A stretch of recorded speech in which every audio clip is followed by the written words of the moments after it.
Howdy peeps, and welcome to or welcome back to the channel.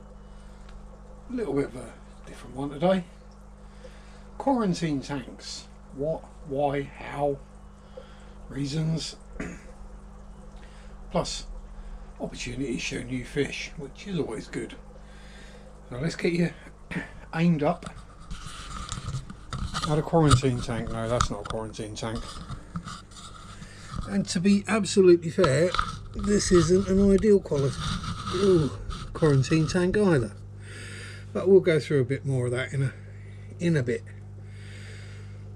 Now, first of all, say what we have in here. We have a trio of Bolivian rams, and can't remember what their scientific name is off the top of my head right now, so you'll have to forgive me on that one.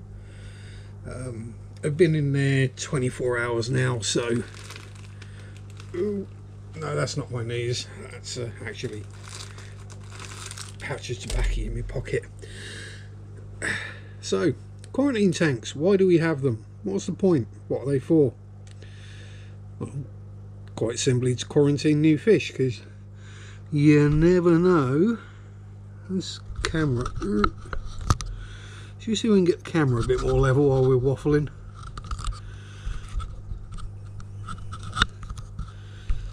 That's a bit more like it, isn't it? There we go.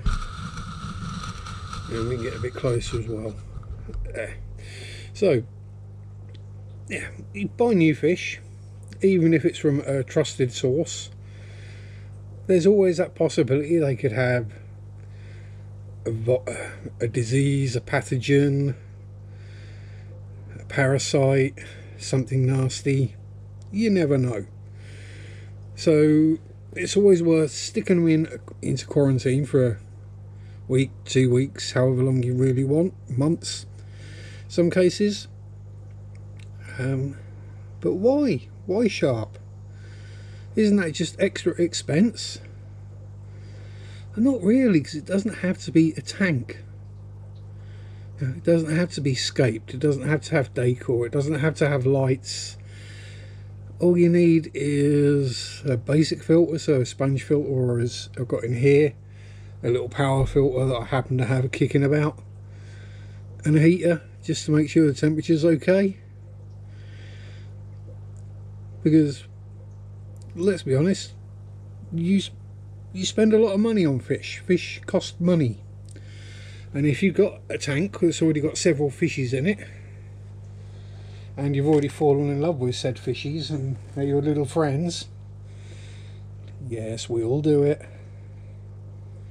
you don't want to then buy new fishies, pop them into said tank and introduce a new disease and accidentally wipe the entire tank out. It's been done more times than you'd probably care to realise. I've had it not wipe out an entire tank, but close to. I had a bout of columnaris came in and a bout of camellanus worms, neither of which were particularly fun to treat for the poor fish or me. Both bloody hard work to treat. So yeah, it's actually cheaper to set up a quarantine tank than it is to buy all new fish. So, you know, there's that reason. And secondly, it doesn't have to be a tank. It can be, I don't know, a 5-gallon bucket.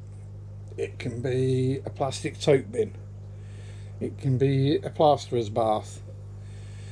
It can be, excuse me, it can be whatever you happen to have to hand that's a sensible size that will hold water. Doesn't even have to be cycled. No, all this, oh, but the tank must be to cycle did for you put fishies in there, all they do it. No, as long as you're not silly, as long as you're sensible and you keep an eye on things, you'll be okay. Quarantine and hospital tanks, you don't have to go through a whole fishless cycle every time you want to use them. What you can do to make life quicker and easier is stick the filter that you're going to be running in there, or just the sponges from the filter, in another tank. inside another filter, so they've got bacteria in them, so it's instant cycle as soon as you put the sponges back in there. In this case, as you can see, there's quite a lot of trumpet snails in that. So yeah, they've been producing enough waste and ammonia to keep the cycle going. So yeah, I've got no worries about it. It's really not difficult. Yeah, there's videos I could make on cycling that would probably just upset maybe 75% of fish keepers, because I've never once done a fishless cycle and I've never lost a fish doing a cycle. So and it's a lot quicker as well doing it fishing or snails in. A snail in cycle or a plant in and snail in cycle, they work brilliant. Anyway, we digress.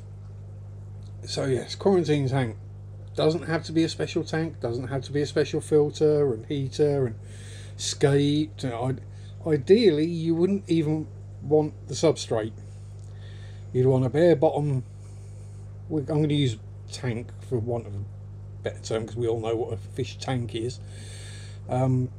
Bare bottom, maybe a couple of pieces of decor just so the fish have got somewhere to hide, because they'll need to hide up, because you know, a fish. Yeah.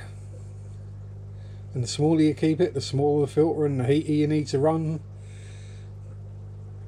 so you keep the costs down again. Yeah, just quarantine your fish, peeps. It's not expensive. I mean, this entire setup probably cost less than the fish that I've got in there did. So, and the tank that they're going into, the fish that are in there definitely cost more than these guys did. So, definitely worth more as well, being as one is a breeding age super red, or heavily breeding age super red bristlenose. But there we go. One, an excuse to show off new fishies.